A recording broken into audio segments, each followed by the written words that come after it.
Hello, YouTube. It is me, Adradix again. I hope I did not peak my mic there, but again, we are here back on YouTube at just my channel name, which is Adradix, and we will be covering the new releases or new little teasers for the Honkai Star Rail 2.4 characters. They released another 5-star today. And they released another one, which you will see right now, and I'll go into a little bit more depth in a second. But they released these two. Quite a lot of controversy, kind of, that I will be covering a little bit in this video, but I will make it a whole separate video. Especially Yunli. And I'll go into it, as I said, just give me a goddamn second. But, yeah, we're just gonna kind of go into these, speculate a little bit. And see if they might be potentially some good characters or potentially some useful characters down the road. Obviously this is gonna be it's gonna be quite a while into 2.4. We just got into the second half of 2.2. Then we have to go through all of 2.3 where Jade and Firefly I think is going to be the starting 5-star, and I'm going to be pulling for that without a doubt. She's my Pookie. She's my girly. Not my girly. She is my waifu. I went on a date with her. I think I streamed that. I'm not sure. But we went on a date. It's official.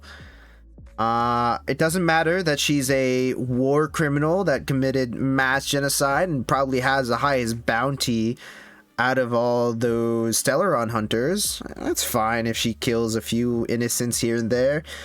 But, nonetheless, let's get into them. So, yesterday, they released Yunli. As you can see, I'll just click on this little picture, and obviously, I liked it and retweeted it. If you want to see my Twitter, there's a Dradix1. It said it right here. It'll pop up right here. Nope, wrong way. This way. That is my Twitter. If you want to click on that, go for it.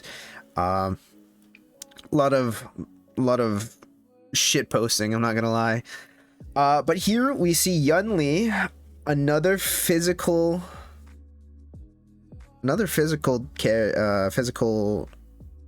character, I guess.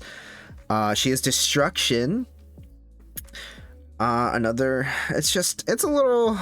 physical. Bro, they've been shoving down physical characters down our throats for a while. But she looks kind of cool. We'll just read the little description. Extraterrestrial satellite communication Yunli. Swords have a temper. Sometimes you have to touch them to calm them down, but the hilt of the sword in your hand, and it'll tell you what's wrong. She is a sword hunter from the Jiaoqiu. Oh god. If I mispronounce anything, don't fucking toast my ass, bro. I'm trying. I feel like I popped off on that one, though. And she is known as the Flaming Heart, General Huyan's darling granddaughter, frank and straightforward. Okay, that's just 2 words. Is that a sentence? I don't know, man. She practiced swordsmanship and forging from Huyan since young, and thus is the second youngest prodigy swordmaster of the Flame Wheel Octet. Fueled by an intense loathing for the cursed swords that emerged from the Zhuming, she vowed to hunt down and wiped out all cursed swords. And her English voice actor is Brenna Larson. Let's actually see what Brenna Larson has done. Let's see.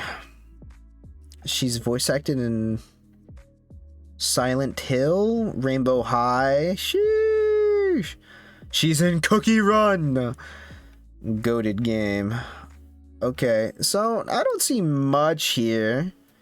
She's an Octopath Traveler. Okay, she's in Cascadag. She's uncredited. Okay. Oh, she was the voice actor for Navia. Okay. Navia she's pretty cool.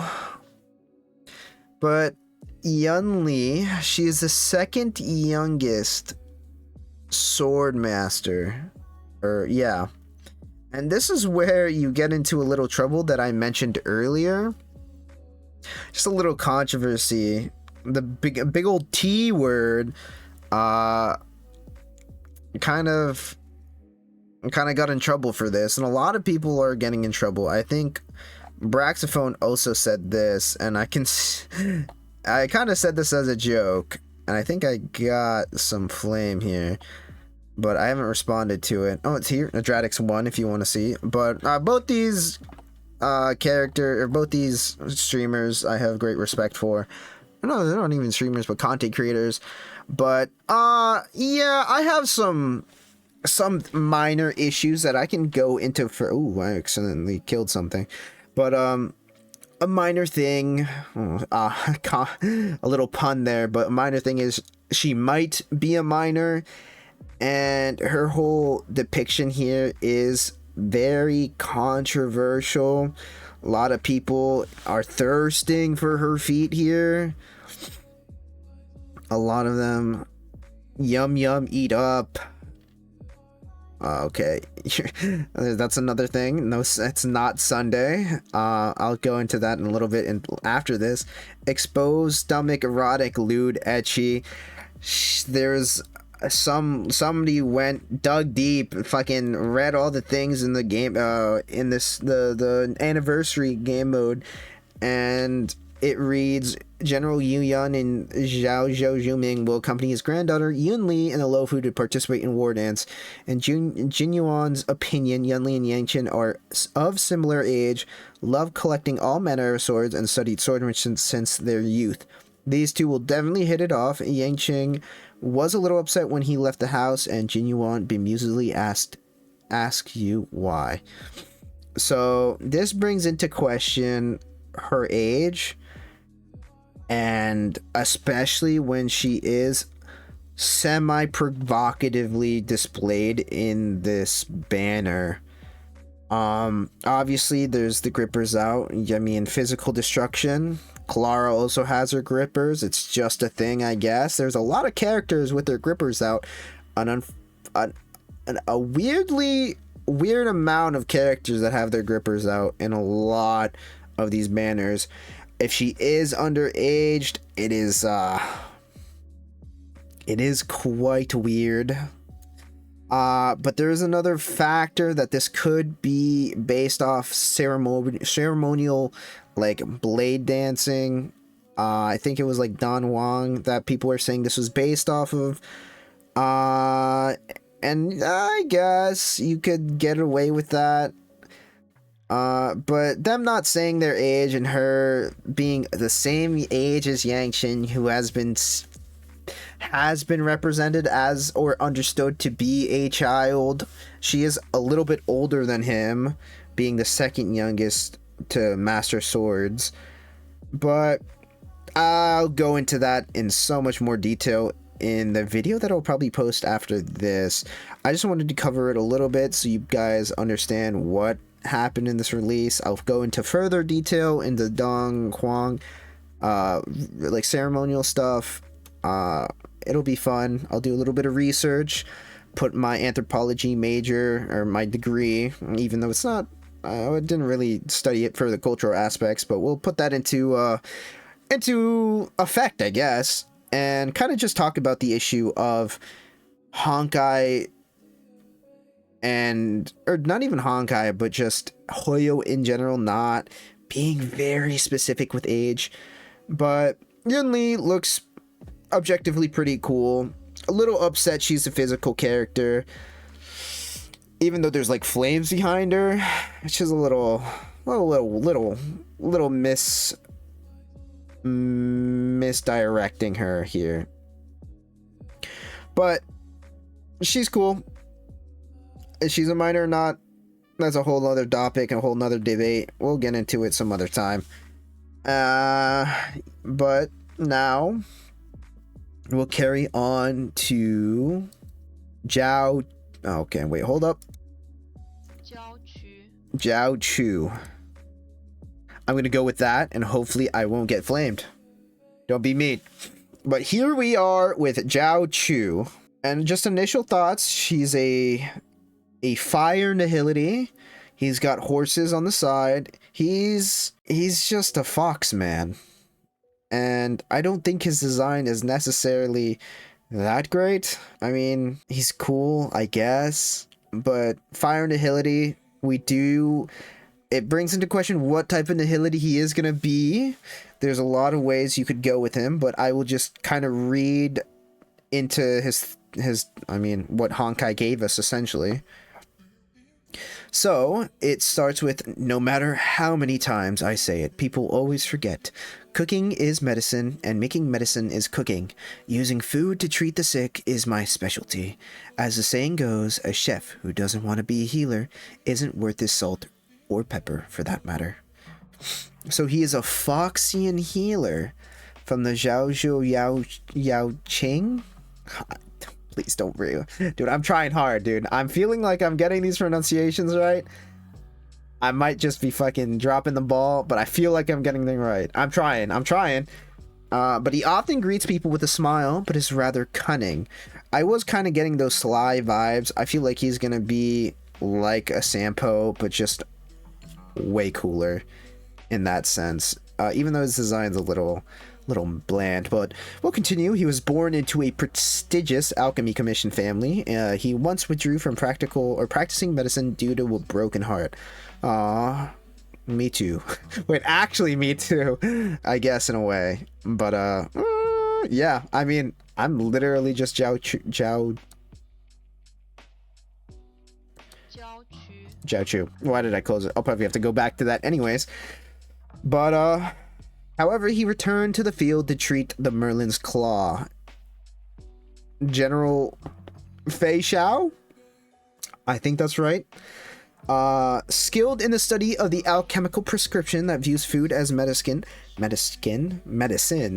especially those that induce a sensation of spiciness. They invented a cauldron-based medicinal formula known as a 9-squared grid. Okay, so the first thing that kind of pops into my head, a question, is what type of nihility he's going to be. As I mentioned, that is probably going to be one of the most important things when it comes to pulling this character. He is fire. That also brings into question, is he just going to be a pure Gonaifen replacement? It's going to be a little sad if he is, because Gonaifen's probably my favorite 4-star when it comes to just design in general. Let's look at Gonaifen, actually. Let's actually look at all the nihilities here. I'll also go back to Yunli after this, but he's already there. So we have Gonaifen, who is just essentially a dot unit. She can be like a secondary DPS when it comes to dots. I don't think he's gonna be a 1-to-1 replacement for Gonaifen. I have high doubt that he's gonna be a 1-for-1 replacement for Gonaifen. I don't think he's gonna be a DPS nihility character like Acheron, especially since she just came out essentially. And I don't think she's going to be a debuffer or a shredder in that sense. I think that he will be more of a sustain. And if you look at the first 3 words, is he is a Foxian healer. And that kind of breaks the whole thought process or the balancing of these paths, because if he's a healer and he's nihility, he's essentially doing what abundance does and counting as nihility unit for a certain little Acheron. And this may cause a problem in the sense that you just are going to be forced to pull him or an Acheron team to essentially negate the whole limit that Acheron puts on your team, or the barrier of having to have 2 nihilities. And that brings into a whole nother question when it comes to the problems of essentially forcing you to pull on characters that, in my opinion, aren't necessarily that great looking. And I will go into further detail on that in another video. I don't want to make this too long of a video, and I could go into a long depth. As you can see, one of those top links I have is to go further detail into that, and I'm already seeing how much time I've spent here, and I'm still yapping, but I have a feeling that he's going to be a fire sustain nihility character that is going to kind of maybe work like a welt. Maybe he slows, but I think he's more of a sustain in the sense of healing. Maybe being a kind of like a Gallagher, maybe, in the sense of he might do damage and heal or something like that. Will he apply debuffs and heal? That'd be kind of insane. When you look here, you don't really have anything like a sustain nihility, like other than Welt, and he has been here since launch. So I do think an edging towards that he's not going to be a dot, and he's not going to be a debuffer. It's either he's a debuffer or he's a sustain, because Silver Wolf was a while ago, and we do kind of need a replacement for Pella. These other two, not really. We have a lot of dots already. Black Swan is literally just a sample replacement, essentially. Kafka is their brand. So, in the sense, if he is a sustained nihility, that's going to be insane. He might be a must pull at that point. And that, again, is maybe a problem depending on your viewpoint on his design. But now we are moving back to Yunli and kind of seeing maybe her importance when it comes to pulling as well. She is physical destruction. There is a lot of physical characters already. I don't know. Oh, it's because I have destruction. There's a lot of physical destruction characters already. I completely forgot that Trailblazer, initial Trailblazer, is destruction. So is Clara. But even if we remove destruction, there's been so many physical characters that have been recently released. They're kind of shoving it down our throat. There was Boot Hill, there was Robin, and those are just the two ones that like literally were just this patch and last patch, which is and the next patch is gonna, or not next patch, but the patch after is gonna have another physical character.